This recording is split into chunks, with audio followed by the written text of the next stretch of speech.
Good evening and welcome to Witness the History. I'm Donna Whyte and I live on Shelton Road in Shaker Heights. And here we are on an absolutely beautiful Sunday, May 16th, 2021, to have a wonderful conversation with Larry and Brenda Ford. Since last month's Witness the History, we've had every season: summer, fall, winter, remember this, and spring. So let's hope we're headed for an unbelievable summer filled with hugs and hellos to more of our neighbors as it appears that we're moving beyond COVID-19 pandemic. We'll see. Let's hope so. Many thanks to Kevin and Lee Kay and Colin Compton, Kamala Lewis, and Megan Hayes for supporting and making Witness to History a way for us to know our Moreland neighbors even better. And of course, thank you, John, for your amazing technical assistance here. What would we do without you? And I want to thank all of you for being here this afternoon. We're going to have a good time talking to Larry and Brenda Ford. Hello, Larry and Brenda. How are you this evening? Oh, we're fine. How you doing? Oh, I'm good. I'm good. And they already told me that if we hear young voices, those are some of the voices of their grandchildren playing out in the backyard. So that's a wonderful thing. I always start off with a title, and this time I couldn't. There were so many things that we talked about the other day. I just want to say that I have the honor of calling Larry and Brenda Ford my neighbor right here on Shelton Road. And I couldn't think of better people to have as neighbors. And their story will let you know why. Their story will let you know why. I'm going to start off like I always do. And I'm going to say, why did you move to Moreland into Shaker Heights and when? We moved to Shaker Heights in 1980. And we moved because of the school system. Oh, we okay. used to live in Cleveland. And I found out that the school system there wasn't that good. So we Okay. looked for a better school, so we came to Moreland. All right. So we're going to go back even earlier than 1980 when you moved here on Shelton Road. You moved to Shaker and you moved to the house that you're in now? Yes. Yes. Okay. So 1980. So 40. Okay, let's get this right. 41 years you've been on Shelton? Yes, yes, yes. And who are these two people? And tell us about these pictures. Well, the lady is me, graduating from Glenville High School. Yes. And the guy is me. Yeah. I also graduated from Glenville High School. Yes, yes. So so you didn't graduate together, I understand.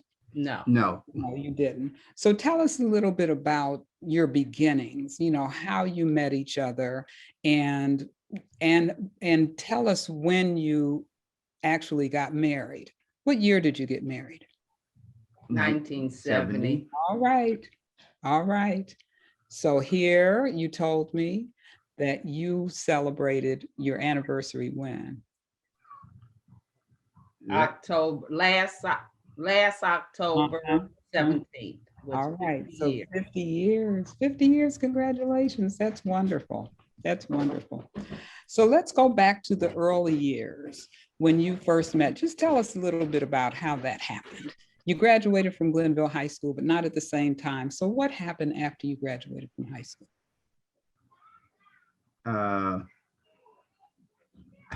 I started working at the post office, and then after that, then I went to the service. Mm-hmm. So I was in the Marines. Yes. And that's a wonderful picture. That's a wonderful picture. And so, wow, did you know Larry, Brenda, when he was in the military? Yes, I did. We met through my uncle. Mm-hmm. And when Larry's in the Marines, I had started a pen pal club, not because he was in the Marines. Okay. But I had a relative in the service, And he was telling me about how some of the guys there were getting letters that were kind of sad, and some, believe it or not, weren't getting mail at all. Mm. So I decided to start writing some of his friends. Mm. And it ended up me writing a bunch of guys and sending. Back then, I'm telling my age, they had record shops where you could go and get like the top 20 or the top 10 famous records that were out on the chart. And I would send them to the guys, cartoons I would cut out in the Plain Dealer and the Sun, the Cleveland Press. Mhm. And I did that. Of course, I didn't know these guys at all. I had no idea. We didn't exchange pictures. We didn't, we just wrote to one another. And a lot of them came to my house, and my mother was like, who are all these strange people? But, they were nice. And a lot of them was older than me because I was still in high school. Yes, yes. So, but anyway, I started writing Larry when he was in the Marines too.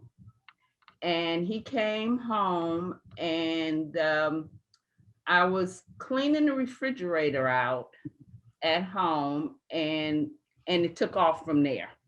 Okay. Okay. So that when you told me the story about being pen pals, I don't know how many memories that brings back to people. I hadn't heard that for a long time. But and I thought you were talking about something that was formal, but this was really something that took off on your own. And Yeah. all of the soldiers were not necessarily from Cleveland, right?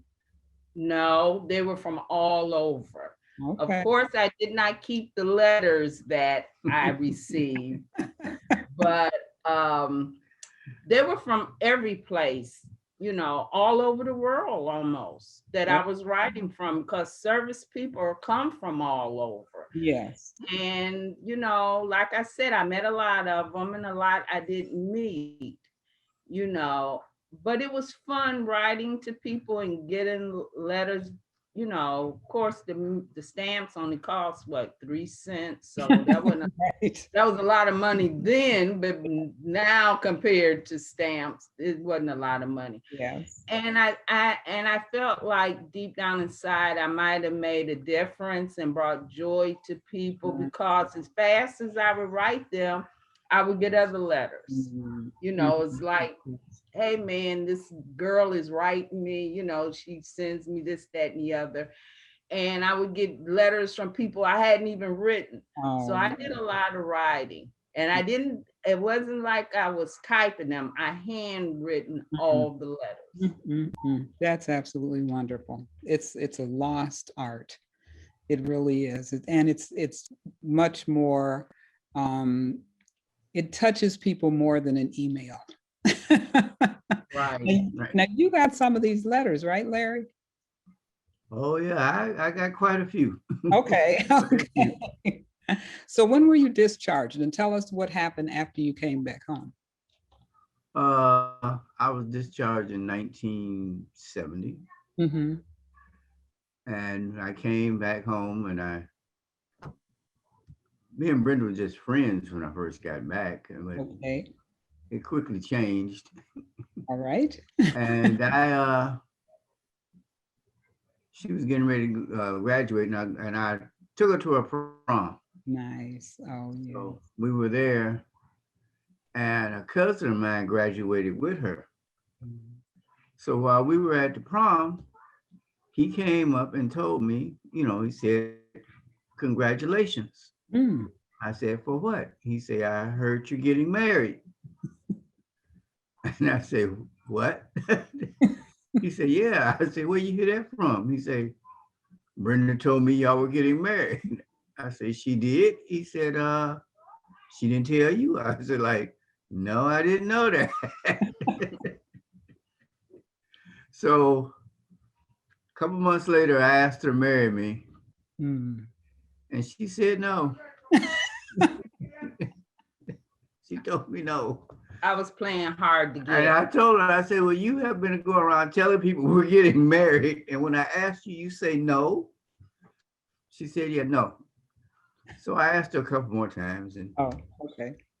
I wore it down. So she eventually said yes. I'm glad you did. I'm glad you did. If you had taken that no seriously, we wouldn't be having this conversation with you all together. Yeah. Oh, that's good. That's good. So Larry, tell me about the time that you went to Brenda's grandparents' house to let them know that you all were Yeah. planning. Well, back then you had to, to ask the Yes. parents some permission to marry, their daughter. So I went, she told me I had to ask her grandfather. So I went there and I asked, I told him I'd like to marry Brenda, I wanted his permission. And he asked me, did I love tuna fish? Okay, tuna fish. And I looked at him like he was crazy, like, what's this got to do with it? He said, yeah, I like tuna fish. He said, no, I want to know, do you love tuna fish? I said, yeah, okay, yeah, I love tuna fish. I said, why? He said, that's all she knows how to make. You better learn to love tuna fish because that's all she can make. But and you see in pictures later, like she got a lot better. I understand that. Yeah, she got a lot better because you see the weight we took after that. I understand that both of you sound like you're really good cooks. Well, I learned how to cook my over the phone. Tell I us would call my grandmother every day, and she would tell me what to do. And she never owned a measuring cup like we have today. She was from Georgia. So she had a regular drinking cup, coffee cup, not like the mugs we get, the old coffee cups. Real cup. And I had one too. So she told me to put it in, one for my sugar and one for my flour. And I did that. And believe it or not, I used that up until my oldest was in junior high school. And he took cooking up. Okay. And his teacher could not get ready for me not having a measuring cup. She said, well, how did your mother cook without a measuring cup and without measuring spoons? There it is. Oh, this is the cup. That cup is 50 years old. All right, all right. And she, I explained how I was brought up and how I learned how to cook. And nowadays, if you listen to the TV, you look at the cooking shows, if you measure that cup and put it in a regular measuring cup with the numbers, that is a cup. So, yeah, and I still use it. All right. I mean, I have measuring cups and spoons and all those things, but I still cook the old-fashioned way with the tablespoon and the teaspoon and my green cup. All right, all right. And I'm sure everything turns out perfectly. Oh yes, I've baked for years. I bake all the time, so yes. Yes, yes. Okay, so you're married in 1970, you moved to Shaker in 1980. How many children do you have? And tell us about your children. We have 4 children. Okay. 2 oldest are boys and the 2 youngest are girls. Okay, okay. I think we have pictures of your children. They all graduated from Shaker High School? Yes. Yeah, sounds like they were very involved. And so were you. So were you very involved? Okay, these are your children. That's the oldest in the red. And the second oldest, he graduated from Shaker too, but he didn't want the cap and gown. So he went in the military after that. So this is his Marine Corps picture. Okay, your oldest name is what? Shannon. Shannon. And the next one is named Larry. Larry. Okay. Your Yeah. oldest sons. Yeah. And the last two are my oldest girls. Mhm. Our girls. The one that got the cap on, that's my oldest daughter. Okay. Mhm. Her name is, we call her D, but her name is Sania. Mhm. And my other daughter that's holding her cap, she's the youngest, and we call her nickname is Nikki, but her real name is Chandra. Okay. Okay. Beautiful family. Beautiful family. And you said your children were very involved in school and SCORE and many other activities. And you were Yes. involved as well. And you told me that there was one year. Tell me about the work that you did well, let me ask Larry first. You said a minute ago that you worked at the post office. Right. How many years? 40. 40 years. 40 years. Right. Thank you. And you told me that there are some people that we know in common. Oh, yeah. I know a cousin of yours. Yes. I know an uncle of yours. Yep. Yeah. The That was McIntyres worked at the post office. right. I know them. If you were there 40 years, you were bound to cross paths with them. Yeah, I knew all of them. That's wonderful. That is wonderful. That makes me feel like we know each other even better. And Brenda, you worked where? I worked at Cleveland Clinic and I retired. I have been there 28 years when I retire. I also worked at the school. Mm-hmm. I had to work, they put me on a shift for 3 to 11.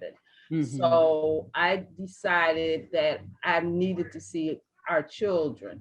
So I became a lunch aide at every school that I had a child in. My children was not happy with me because they couldn't get away with nothing. I was already active in all the school. I was a member of the PTA or PTO as they call it now. I was, one of my daughters was with the a jump rope, Ropes of Thunder. Ropes of Thunder. And so I was at all of that. I had another daughter that was in the choir. So I was always there. My second oldest he was in drama. So I was at all the plays and everything he was in. So I guess they figured, well, Ma, that's enough. But I didn't see him. So that's what I did. So when I got to work days, they had a party. Okay. The youngest boy also played football at the middle school. Okay. Brenda only went to one game. She wasn't allowed to go after that. Okay, she wasn't allowed. No. Okay. It was a little bit too much. He was kind of small, and she was out there screaming and hollering, "No, don't hurt my baby! Don't hurt my baby!" And so she couldn't come. I was banned from watching him play football. Okay, like, I'll see you later, Mom. And I'll be fine. I will be fine. That's a good story. So, you're 4 children, and how many grandchildren do you have? 11. 11 grandchildren. That's wonderful. What a wonderful family. So, let's go down kind of memory lane. And some of us will recognize some people here with Moreland on the Move Community Association.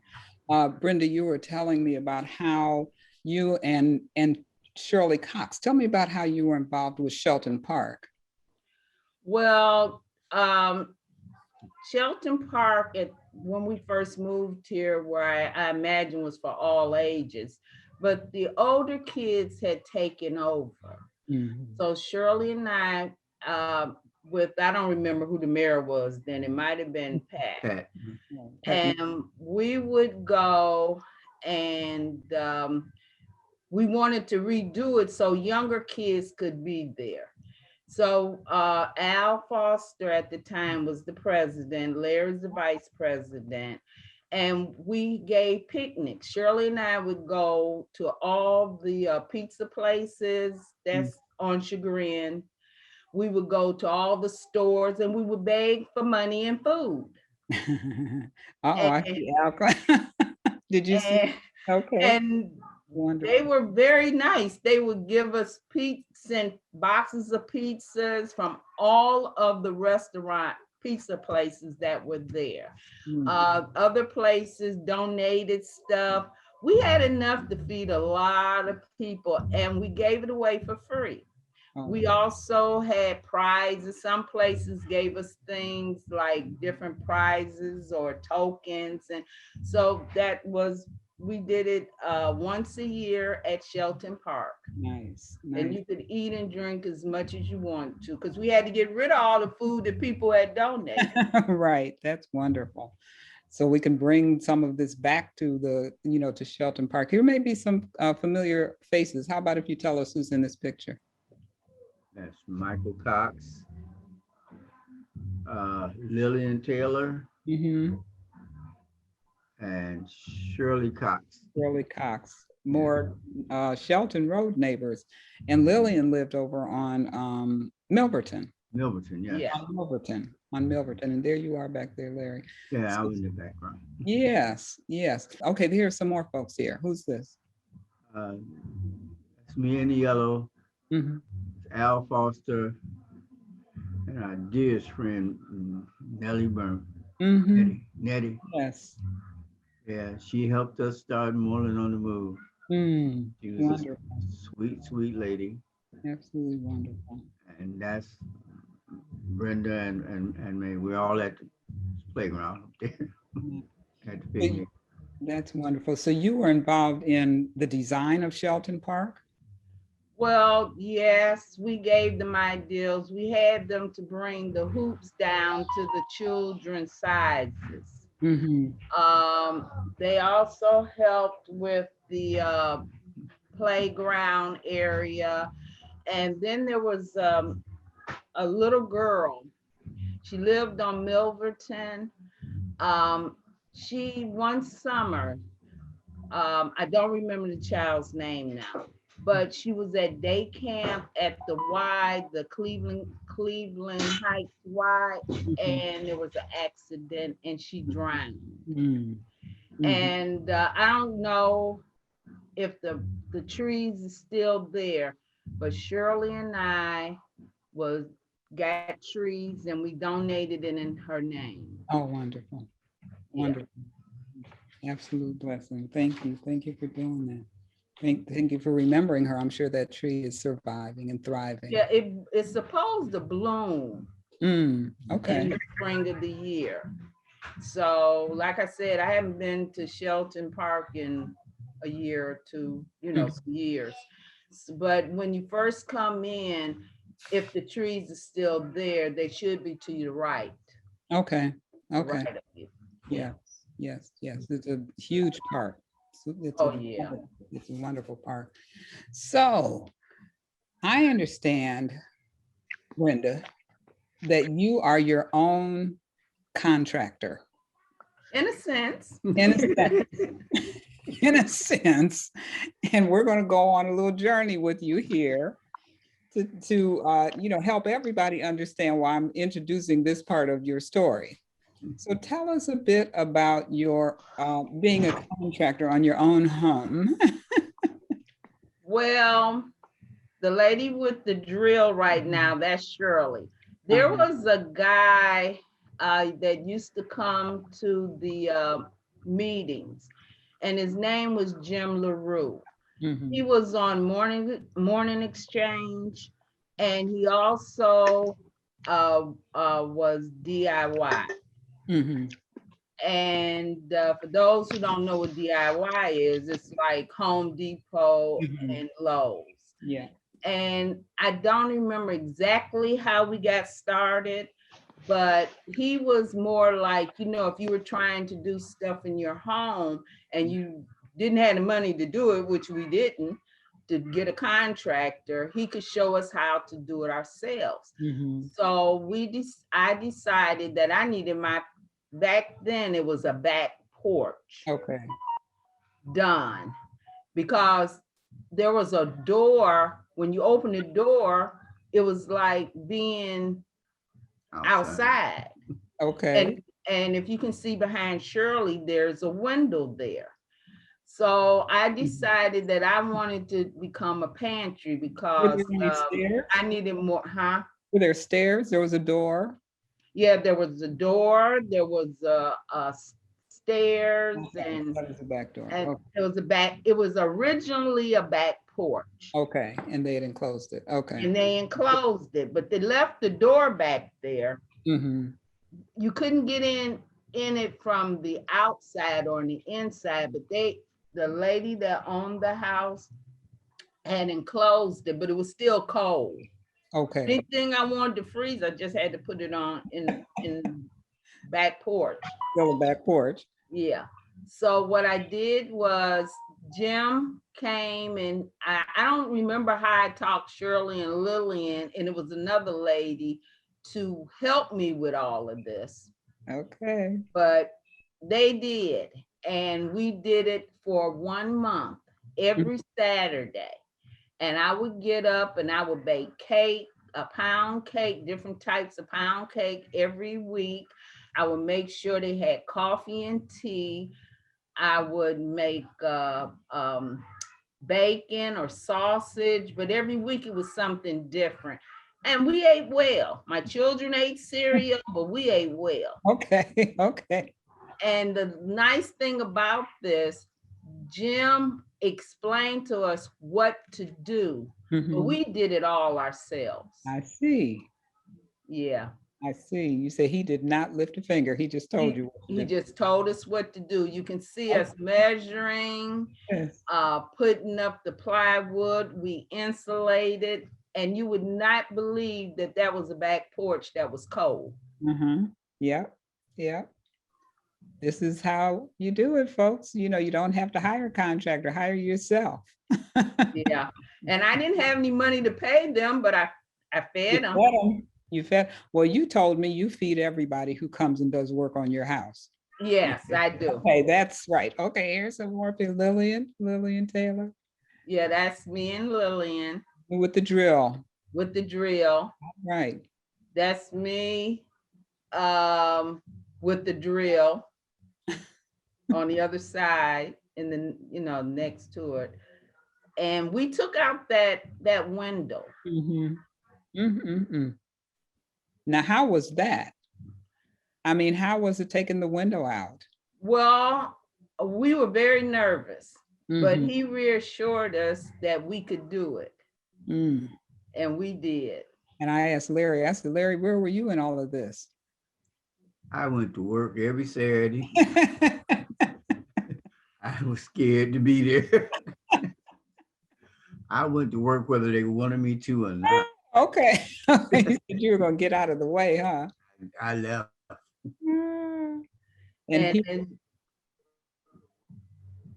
as you can see, that's the pantry. I have a freezer in there, and I have shelves in there with food. And of course, my grandkids' snacks is on top of the freezer. All their pictures that they make and give me are on the freezer. Yes. Now, when was this? What year was it? Oh, wow. It had to be, in the late 80s, early 90s. Okay. Yeah. Good for you. I knew your porch was closed, but I was surprised when you told me you and Lillian and Shirley, and I think her name was Yolanda. Yeah. Did this yourself. Y'all did it. Yeah.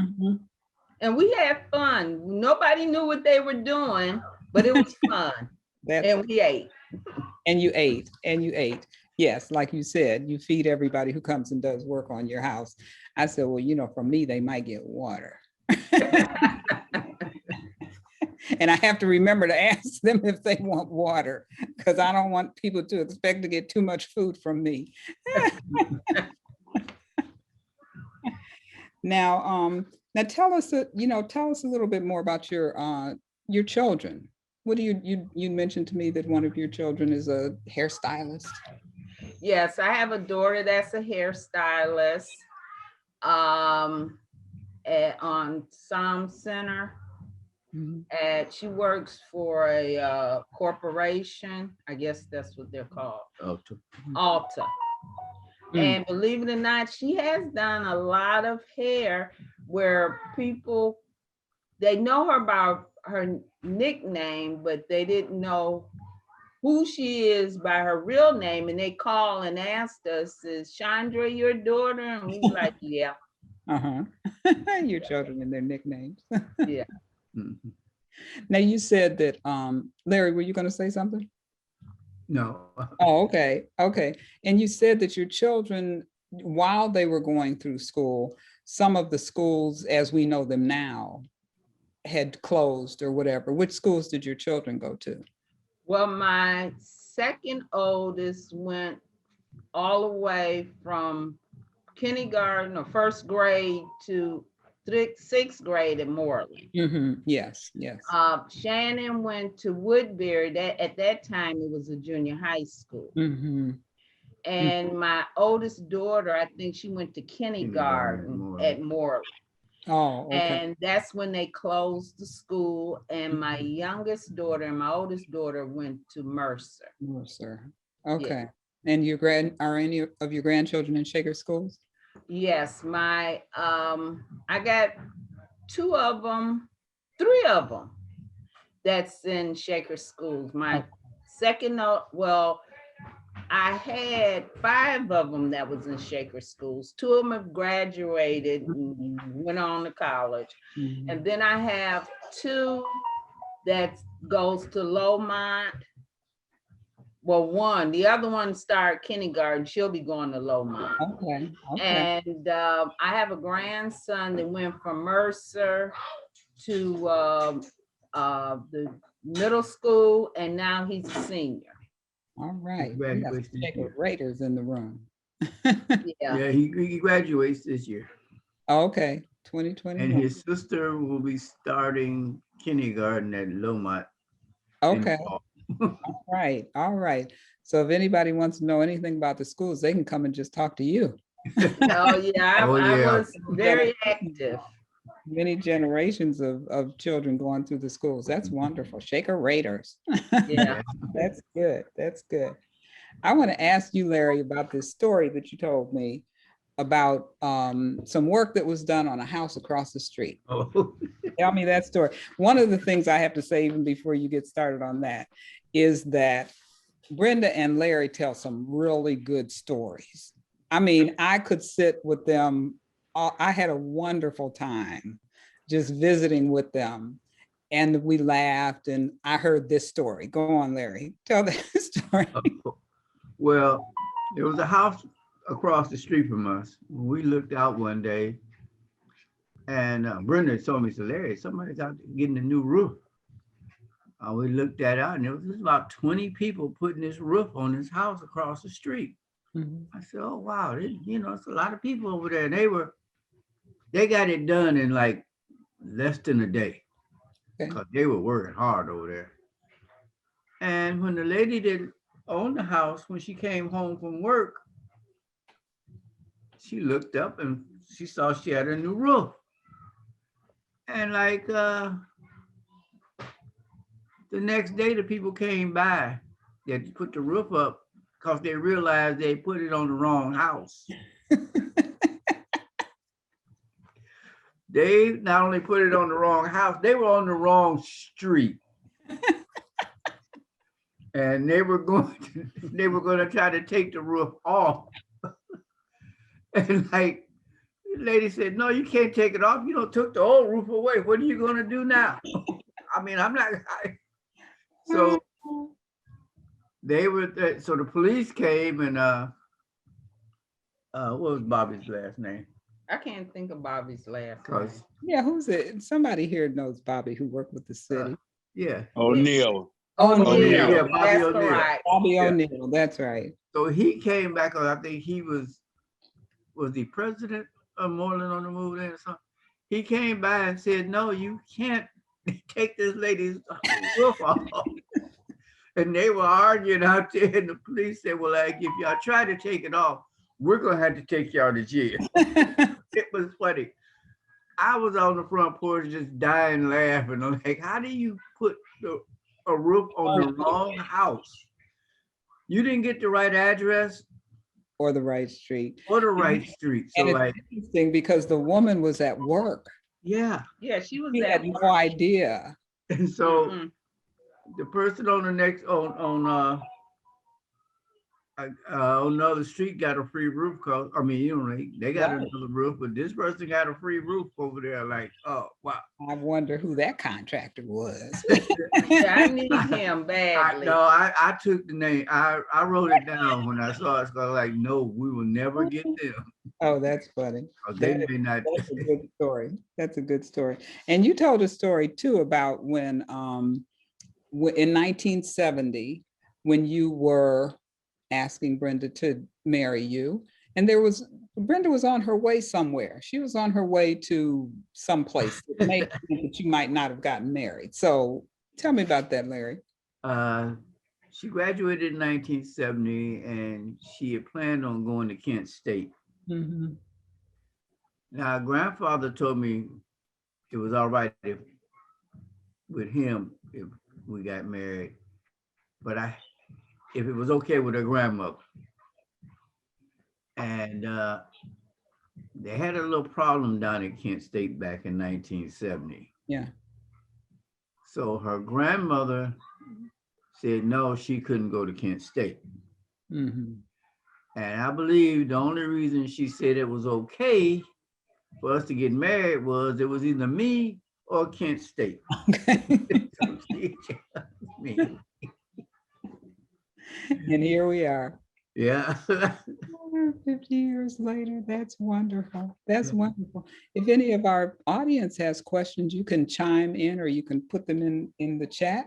Oh, one more thing about Yeah, her grandmother. right here, Larry. Tell us some stories. One more thing. Her grandmother gave Brenda a weekly allowance. I forgot about the that. first year we were married. Every week she gave her allowance, and we were married. Oh, interesting. Okay. I was the youngest. I was the baby. What can I say? Uh-oh. Every Friday she got an allowance. Wow. Just in case you needed the money for something. That was just for her, not me.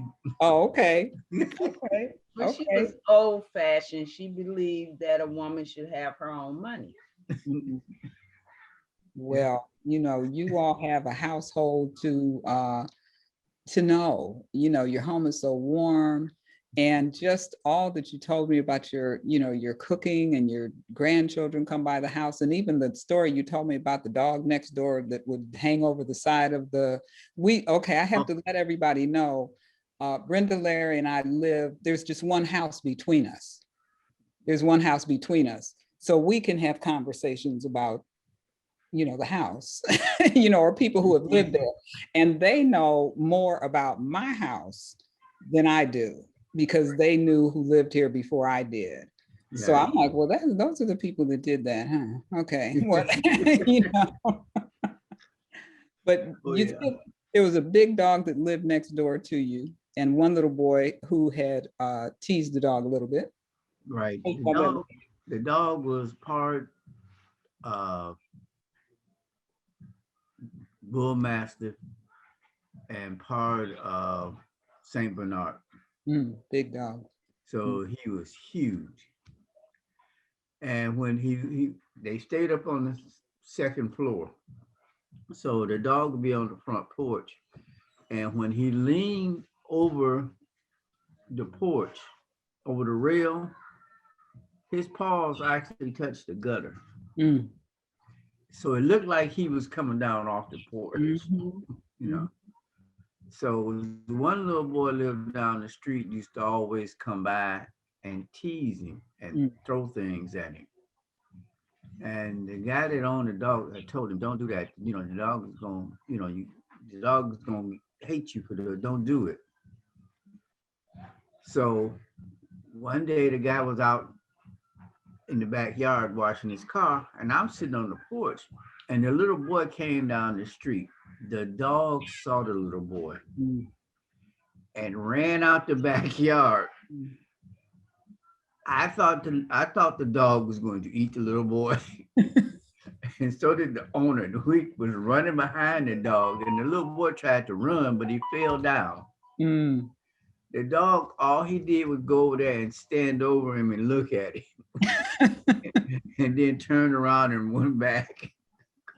I'm sure that was all that he needed to do. Yeah, the little boy, he wouldn't even come past the house anymore. After that, he would cross the street. He would not. That was it. Yeah. That was it. His owner said, "Don't tease him. The dog Yeah. will remember." The dog will Yeah, the remember. dog's name was Major. Oh, okay. Okay. And he was a major. That was a wonderful Oh story. yeah. That was a wonderful story. And I don't know if anybody recognized in one of the pictures in the park, that was Judy Rawson. Right. Judy Rawson, I meant to bring that up. You know, she had she was shirt a on. mayor at that time, I believe. Yeah, you know, she was mayor. Yes, here she is, Judy Rawson, because we didn't know if the park renovation was during Pat Mearns' administration or Judy Rawson. Judy Rawson had been mayor as well after Pat Mearns. So this is just wonderful, wonderful. And you all told me too about every time you have a friend, I won't necessarily bring his name up, but every time his name comes up, he and Brenda start going to Home Depot or something, and you think there's gonna be another renovation going on? Oh yeah. See, My buddy. Yeah, your buddy. my cousin does, repairs like that. He does home remodeling and stuff. And he has a guy working with him. And him and Brenda they hit it off. And now he's her personal decorator. Okay. So Brenda has the idea about something, and we all go out to Home Depot or Lowe's or something to pick up stuff. And like my cousin and myself, we just be standing there while her and Miguel goes, they be all over the store. They just be like, "Oh, see, where do you like this?" And she be like, "Yeah, I like that." We like, "Why are we here?" We have no. And my cousin looked at me and said, "To pay for it. That's why you." Yeah, so. Miguel does, he does good work. Yeah, He does excellent work. Yeah. He has an eye for detail and everything. Absolutely. So now she wants to get the kitchen floor redone. Okay. And like Your friend. he was talking to her about it. Then like my cousin told me, said, "Larry, that getting that floor done gonna wind up getting new cabinets and everything else, the countertops." And I said, "Yeah, I know." Okay. So, yeah, you're gonna have to do all that because Miguel is gonna have her do all this. So yeah. More creative, wonderful work. Just Yeah, beautiful. But you don't need that, Brenda. You could do it yourself. Well, I had put down the tile in the basement, but I decided it looked like I put it down too. Okay. So I decided the kitchen needed a little help. I needed help with the kitchen, professional help. Okay. All right. So Yeah. you'll call your friend. Anybody have any? Did somebody say something? Anybody have any questions, comments? Yes, I want to say I'm so appreciative to see my good friends, Larry and Brenda Ford. We go way back, and as I tell them all the time, good friends, I don't forget their phone number, 283-9410. Miss Cooper's is 921-3297. Miss Kirtland's is 283-8335. But they have always been wonderful friends of mine, and I'm so happy to hear your story. And I didn't know the same guy that put the fascia boards on my house must be the same guy that put the roof on the wrong house, because the guy did my fascia boards and then he wanted me to pay. And I said, "Hey, I was gone too." And I told him, "I didn't tell you to do that." Aren't you gonna give me some money? No, I'm not giving you one penny. So Larry, I guess the same guy that put the ladies' riff on must have come to my street. Good seeing and talking with you all. Yeah. Good to see you too, Al. Al, I gotta tell everybody something about Al. He was Moreland on the president, and he talked me into being the vice president. Then he left and became a city council. and he had that in mind all along. He tricked me into being the president because I was the vice president. And you know, you are wonderful people. And Larry, you were a great president. And Brenda, I don't know whether you told the people, but I brag about it all the time. The Gateway to Shaker, you know who came up with that. You did. And the city wasn't happy about it. They wanted us to change it. And Brenda Ford said, no, I'm not changing it. Nice. Well, I'd like to just say thank you to Brenda and Larry. I have very pleasant memories of the years that we worked together in Moreland on the Move. And then for a time, I haven't seen you guys. So it's nice to see both of you. You're looking great. Oh, thank you. So are you. Yeah, we had fun together. Yes, we did. Yes, we did. Yes, I have to say that I feel bad. I've known, I used to call him Lawrence since high school. We graduated together along with my wife, okay, Pat Roberts. In all these years, and I never knew he lived in Shaker. Okay. Pat did. Really? Yeah. There's something about your daughter cuts the hair, our grandchild's hair or something. Right. Yes. Yeah, but that's it. We moved here in 79. So we've been here almost the same amount of time. I just never knew you lived over there. That's something. Oh yeah. Okay. I used to see Pat all the time at the library and every place else. Really? Okay. Yeah. Wow. Unbelievable. Yeah. My daughter, our daughter Different Lawrence Ford does. that I knew in high school. He was even more quiet than I was in high school. Oh, wow. And one more quick thing. Brenda, you might remember a few months ago, my wife and I were out and we had to give you a quick call to get your daughter's name and information where she is a hairstylist at. I know you remember that a few months ago. So yeah, you're right. She's in great demand. Yeah, and a lot of people don't know her name is Chandra. They all think her name is Nikki. So when they call up there to make their appointment, they ask for Nikki, and the ladies that take the message is like, we don't have a Nikki here. Because I had to tell Al what her name was, because he knows her as Nikki. Yeah. And my son, only thing he knows Al is Gunny.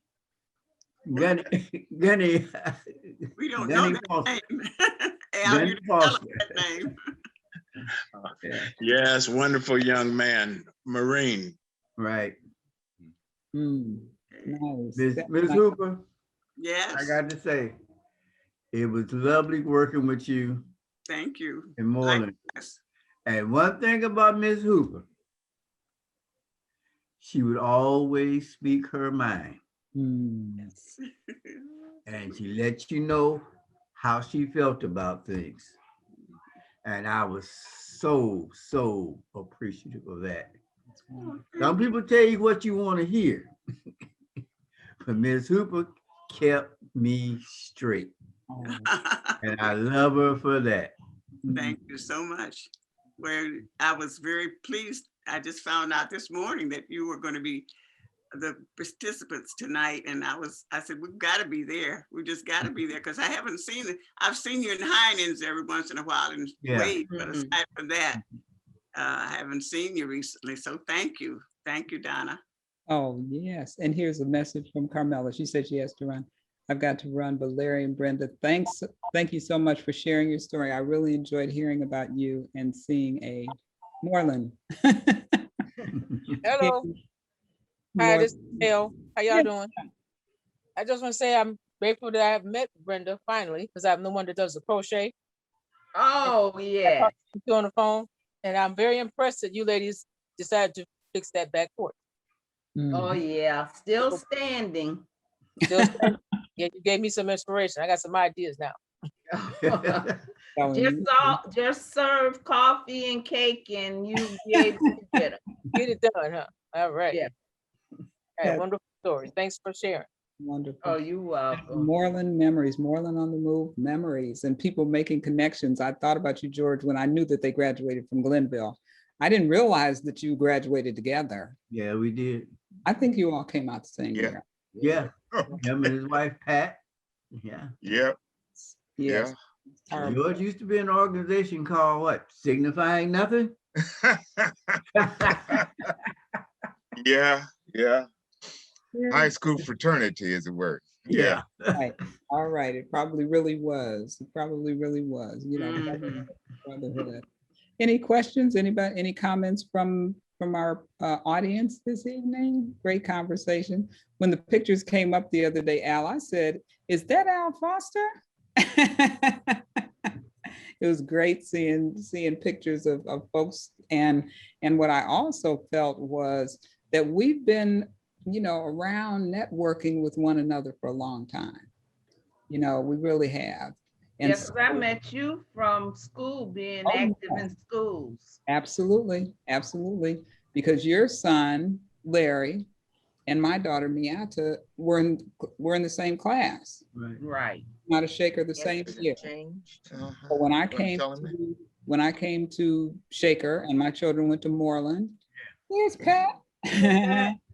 you know, you always knew parents because of their children. Yes. Yes, so we've known each other for a long time, a very long time, and it's absolutely wonderful.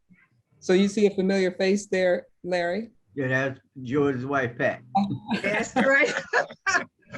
Do you remember me from Glenville? Yes, I do. And I need to call your daughter because I'm overdue for a haircut. Okay. And she and our son went to Shaker together. Yeah. Wow. See, this is you just forgot. The beauty of Zoom, the beauty of Witness to History, the beauty of neighborhood networking. It all happens because we're communicating with each other, and you never know. You never really know. But it all happens because we're community and we're neighbors, and it's just absolutely wonderful. And I want to thank Larry and Brenda Ford. It was just absolutely wonderful having the conversation with you this evening, as well as just I'm going to always remember the visit we had the other day. You know, oh, well, you can always come down and get a cup of coffee. Right. Or tea. And cake. You know, yes, coffee and cake. I said, Brenda, what's your specialty? She said, cakes. I said, what's honestly gonna put you to work. But I don't know if I'm going to hire people that they have is working on their house because they'll expect to get fed. And that might not happen here. I want to thank everybody for being with us this evening. Thank you so much. Thank you. And we're always looking for other folks to be guests on Witness to History. So don't be shy. Don't be shy. Just give me a call. This is my telephone number, 216-509-4018, and my email address. Or you can always, contact Kevin if you don't remember my phone number. And I welcome folks to be in touch with me to let me know that you'd like to have a good time on Witness to History and listen to wonderful stories from our Moreland neighbors. Thank you again, Larry and Brenda. Oh, you're welcome. Wonderful way to spend a Sunday afternoon. Thank you so much. Thank you. Thank you, everybody. Good job. Good job.